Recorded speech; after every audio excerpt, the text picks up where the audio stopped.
All right, the overview tonight, we're just going to briefly go over who the whole board members are, the survey results, and the annual budget, because I know quite a few people have been asking about that. Our new AHOA website. And then towards the end, any questions? All right, I'm just going to briefly introduce, I think most of us are, I think one more of our board members is actually driving home. They can, each of you can chime in if you want to introduce yourself. You can ask to unmute if you want. If not, we'll just press forward. So again, my name is Jeremy Smith, AHOA president. I moved here in 2018, and reason why I joined the board was to obviously make things better for the community here as a whole, and you know, with a realistic and common sense approach as we move forward.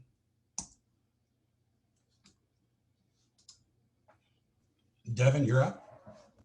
I'm Devin. I moved here in 2018. I actually live in one of the first homes in the neighborhood.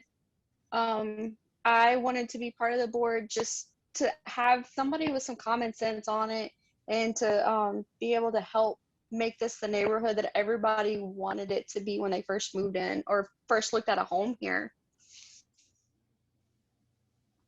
Thanks, Devin. All right, Summer. I'm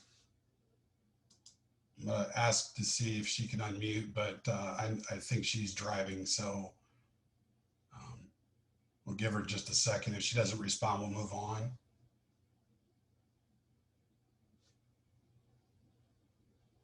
Okay. Marin, you're on?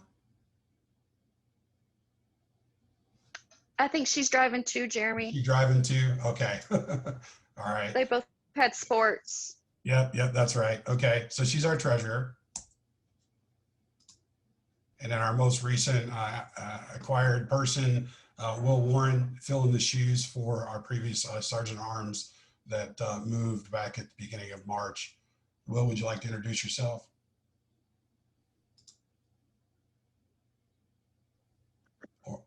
I'm good. I think everybody here knows me. So, Okay. yeah, we can go ahead.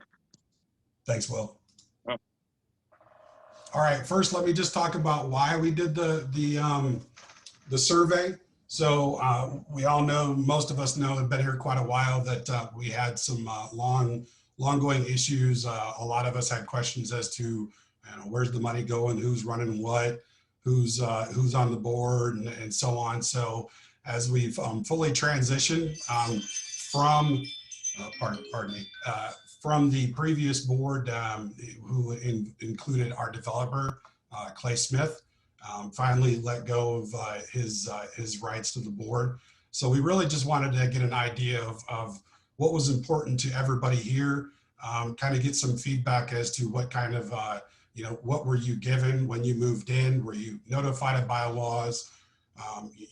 Were you aware of what our finances were, anything like that? And the idea was to be completely transparent with everybody as we move forward. That way nobody's kind of in the dark of what's going on. And I think based on the survey, we are very happy with where we are, and we'll press forward. So the first question we have was, were you provided a copy of the Lake Forest HOA covenants and bylaws at closing or when you purchased? Hold on just a second, I got a couple more people.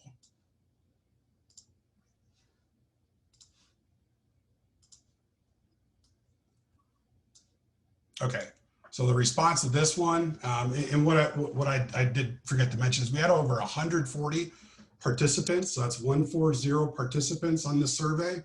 So that, Devin, if I'm tracking right, I think we've got roughly 200 houses right now, or close to it. 218 occupied.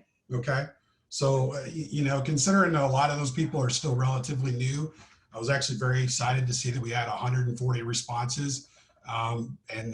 Look, right about 80% of those were told that they were given the covenants and bylaws. And let me be very clear, the difference of the two.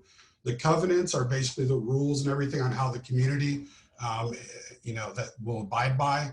And then the bylaws are how the HOA board will operate. So they're one big grouped in the same document, but they're two differently distinguishable things, if that makes sense. All right, moving on. Okay, have you fully read the Lake Forest HOA covenants and bylaws? Surprisingly, more than half, it was right around 55 to 60% said no, they haven't read them, which is really surprising because I think that was one of the first things I did when I moved in was I just wanted to make sure what I could and couldn't do, and I think anybody else that moved in the community that actually read them did the exact same thing. Okay. Are you aware that the community has an annual budget that is used for community improvements, upkeep, and utilities? So a huge number, I think it was close to 85%, said that they were aware. And later on, I will kind of break down what that is. We do have a finance slide at the very end. All right. Do you like or approve the improvements that we've already had occurring within the community in the last 2 months? And one of those, the most important, I think right now as we move forward, kind of showing that we're giving back to the community is the entranceway. We had some damage quite a while ago with some storms and stuff that knocked down our fence and created some damage at the original main entrance, I'll just call it. So that was one of the first things we wanted to get fixed and immediately improve. And why we did that was to show you, look, the money is actually being used for our community, putting back into the community. It's not just sitting there like most of us thought it was in the past. And not only that, it makes our community look good and welcoming when we have visitors and guests over as well. All right, please rank the items below based on the importance. If you did remember this question, there were quite a few different things in there. I'm just going to pop this up here on the screen. We'll kind of go through them. And as you can see, a majority of the people, it's kind of pretty evenly balanced across the board. But one of the biggest ones, people really did want the entrance, both of them, to look better. So that was one of the first things we did, and that's why our first focus was the entranceway. Homeowner upkeep, and then street parking, green space were three of the other things that we kind of captured when we sent out the letter. I think it was back at the end of March or February, asking for people to know, hey, help us clean up the green space, take care of your homes and stuff. We are kind of coming out of winter. We got a lot of green things growing onto the side of the houses and stuff. So that's just part of being a homeowner and upkeeping your home. And then street parking and green space as well. So some of the other things, we had a lot of trash and some other things that kind of ended up in the green space. And if you had read the covenants, you would know that we're kind of supposed to leave the green space alone, undisturbed.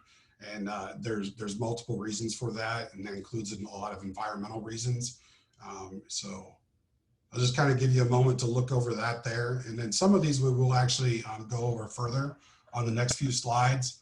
As you can see, we did ask about speed bumps before, and it's kind of an importance, but not as high on the categories as everybody kind of put. So we've kind of thrown that to the bottom right now. We're not really pressed the issue. We think that I'll just say a couple of the individuals who are actually doing it are not doing it right now for multiple reasons, but we'll just leave it at that for right now.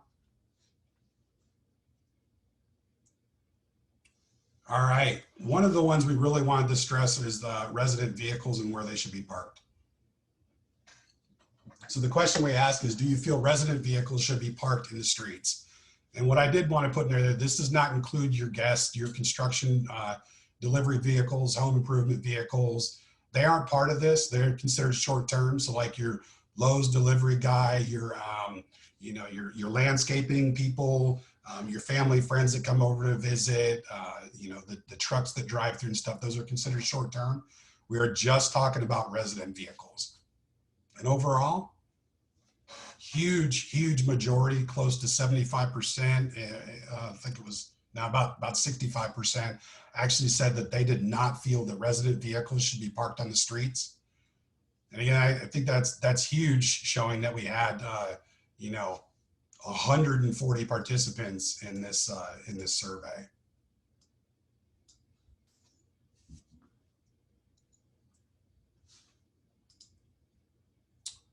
All right, street concerns, and I went ahead and put this on here. So, Devin, are you able to see the full screen, the full slide, or is it blocked at all? No, I can see it.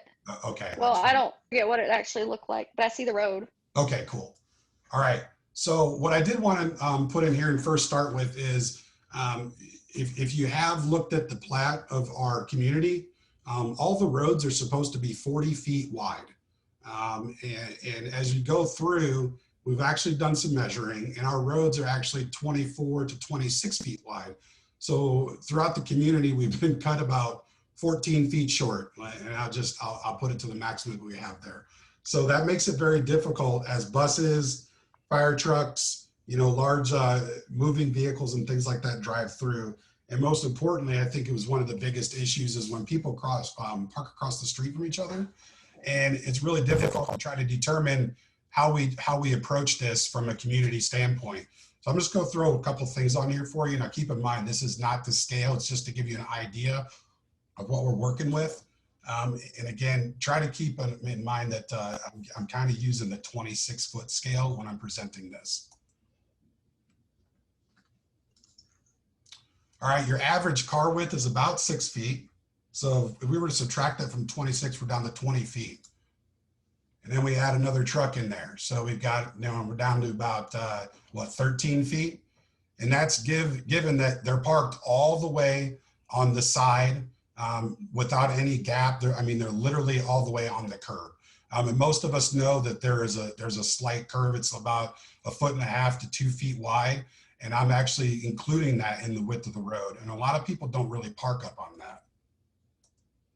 And then the bus comes through and we got another 8 feet. So what doesn't come into factor here is I think we've all seen where the buses come through and they've got, hold on just a second, we got a couple more people.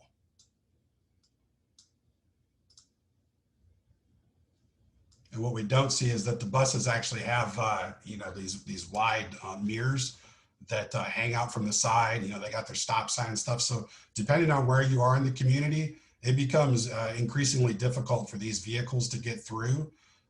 That's just a bus, kind of playing the same thing here. An ambulance is about 8 to 8.5 feet wide as well, depending on what type of ambulance it is.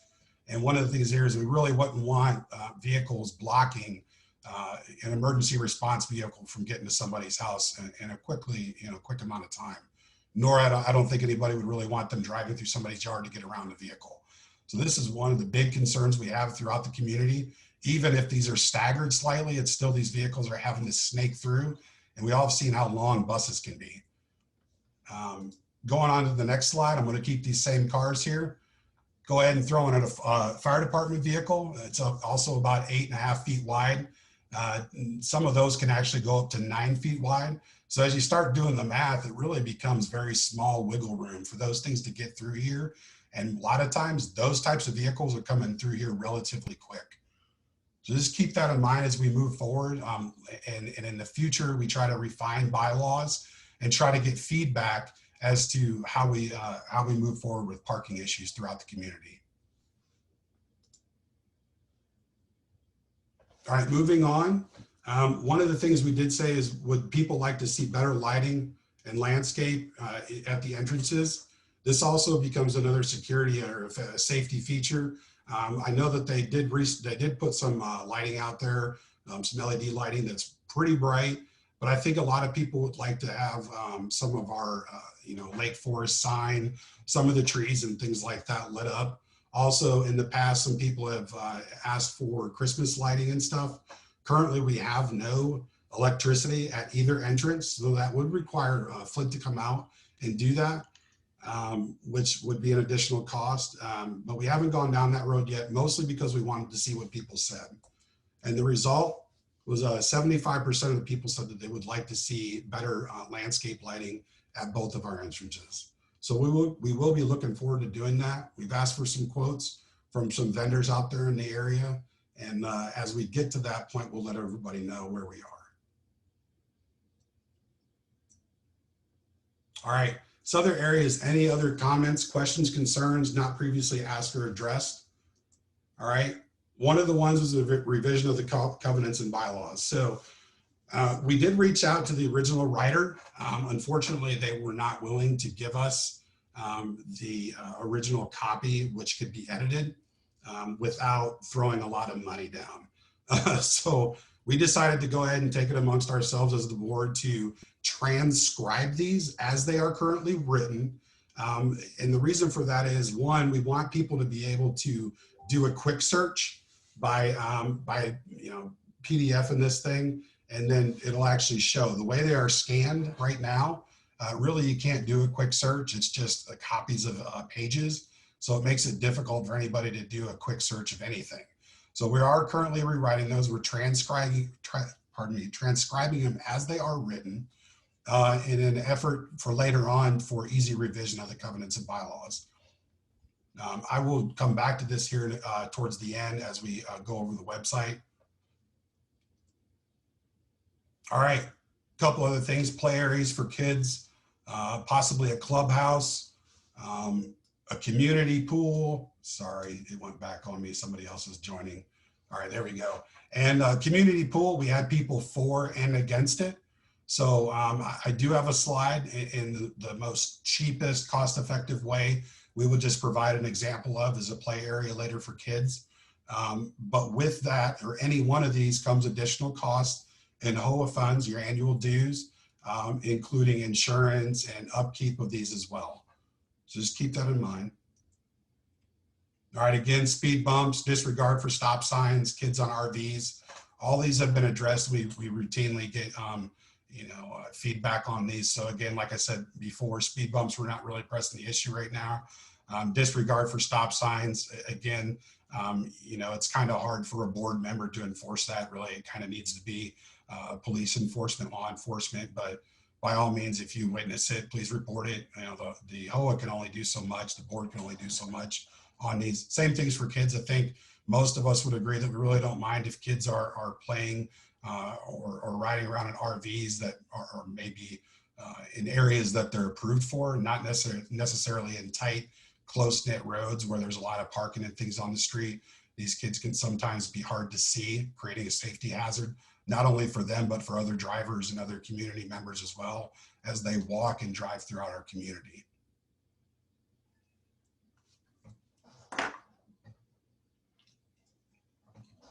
All right.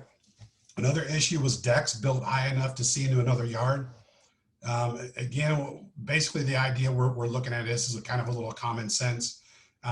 We do have some people that have pools that have some elevated decks and things in their backyard, and we're talking about pools that are above ground.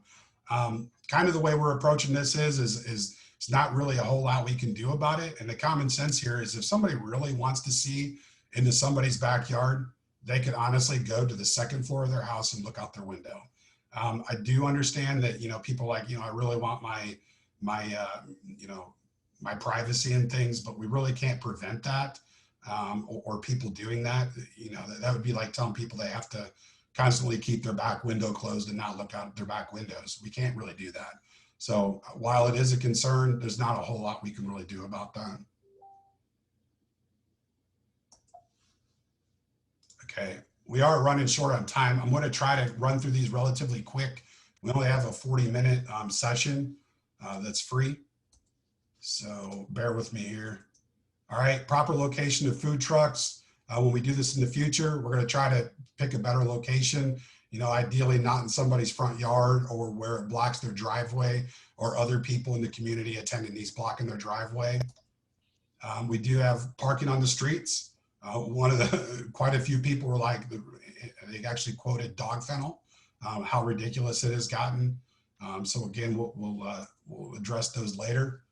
Vehicles, boats, and RVs in yards. Those are rules as well. So the idea is that, these types of things are not supposed to be parked in yards. And they're also not supposed to be parked in front of houses longer than 48 hours.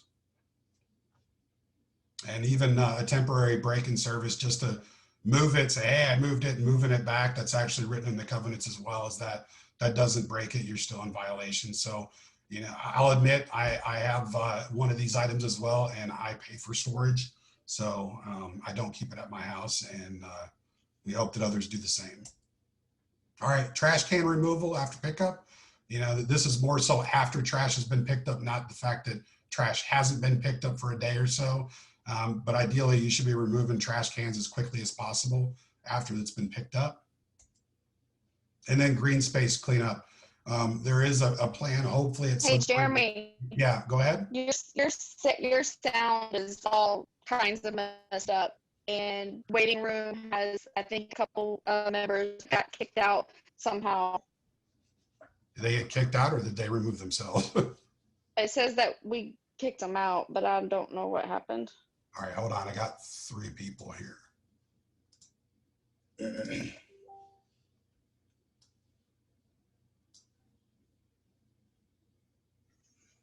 Okay, okay, all right.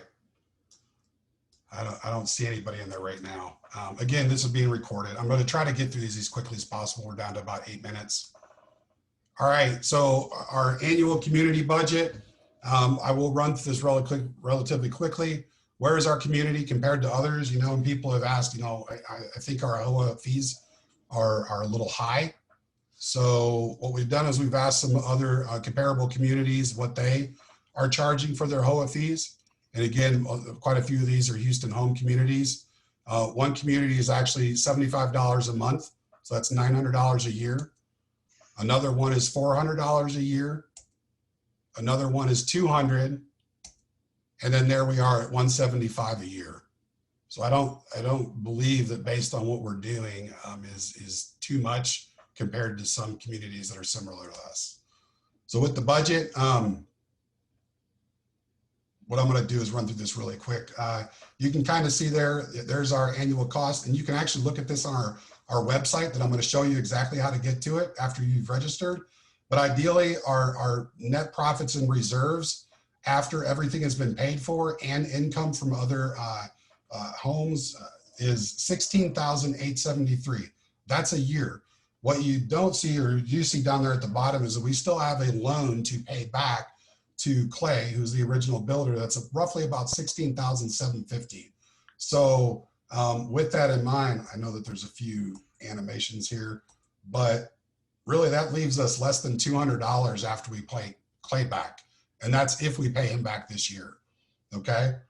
Now, some people have asked, hey, I really want a pool or I want a playground or something like that. Well, we've asked those questions for you. The rough estimate based on property, play equipment, construction, and the safety involved with just a playground starts at about $100,000. So that's going to take $17,000 a year in reserves over 5 to 6 years. So $175 a year really isn't going to cut that to cover a playground or even a pool or a clubhouse. All right. One of the biggest things here, again, I'm trying to hurry because we're running out of time. How do you prefer to receive communication updates, notifications from the HOA board about Lake Forest community? All right, we asked multiple websites, social media, email, mail. So there were a lot of different concerns across the board. Hey, I don't have email, or we don't have one on file. Hey, I don't like social media for official business. Not everybody is on social media. Hey, I would prefer to use mail. But then again, using mail, there's costs associated with it.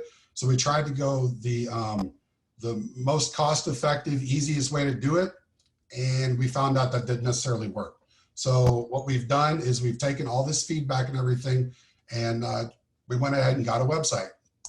So it's a one-stop shop website, lakeforesthoaperry.com.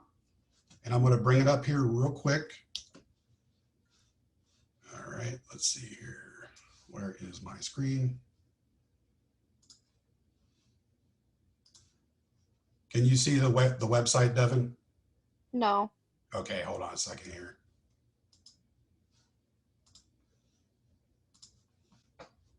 How about now? Yes. Okay. All right. Real quick run through this. I got 4 minutes left. This is our whole website. Please go in if you have not already done so. We do have a few community members that have already registered or we've done it for them as they've asked for change requests and things. But go in here and there'll actually be a register button up here. Once you're in, your information is private. You determine what information you would like to share with the rest of the community. The biggest thing here is that this provides a one-stop shop opportunity for anything HOA related. If you want to say, hey, I want to start here and I want to know what's going on, it'll actually pull up information about why we've done it, what first steps are, how you register, how you set up your profile and everything, and then your dashboard. All right, a few other things that people have asked for is I want to be able to see the community documents. I want to be able to see the budget. I want to be able to see the covenants, the bylaws and all that other stuff. So you can go into documents. Now, again, you do have to be registered and you have to be on the website logged in to be able to see this. So what I will just show you real quick, covenants and bylaws, there's your exhibit C, which are basically all the rules on how you're supposed to maintain your house and all that other stuff, parking and everything. And then this is the full PDF version. Our community financials, the only ones we have in there right now are from 2022. That was the one I showed you on the slide. And hold on, okay. Board members are there. We've already showed you that. ACR request. These are the ones you, hey, I want to put solar panels in. I want to build a pool. I want to build a fence, things like that. Anything you have will be done through that link right there, ACR request. It'll actually pull up a form. You fill the information in. And once we receive it, we look at it and we approve it in the system. The good thing about doing it this way is that no matter who the board is later on, whether it's us or somebody else in the future, all that information is maintained here in the system. So great opportunity to say, hey, I don't know where this is. You can go back in there and check, yes, it was approved on this date at this address and who's here the approval was done by. And then our contact information is on here as well. If you want to ask some other questions and things, you can do so in here.